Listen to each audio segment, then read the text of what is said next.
నిన్న నాకు మన ఫాలోవర్స్లో ఒకరు మెసేజ్ చేశారు అండ్ ప్రస్తుతం తను జర్మనీలో మాస్టర్స్ చేస్తున్నారు.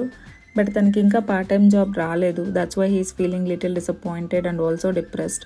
ఎందుకంటే తనకి ఎవరు మాట్లాడే వాళ్ళు లేరనుకుంటా. ఇలాంటి feelings among international students it's very common. Time పడుతుంది to overcome those. But one point I need to clear here is that language. జర్మనీకి వచ్చిన తర్వాత జర్మన్ లాంగ్వేజ్ అనేది మ్యాండేటరీ కాకపోయినా ఇట్స్ వెరీ ఇంపార్టెంట్. ఒక చిన్న పార్ట్ టైం జాబ్కి వాళ్ళు అంత ప్రిఫరెన్స్ ఇస్తున్నారు అంటే we can think about it. So we all should learn as soon as possible.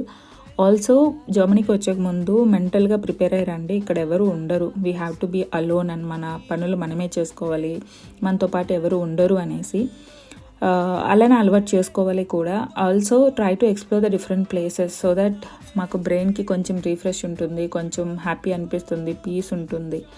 So అంతే నేను చెప్పాలనుకునేది.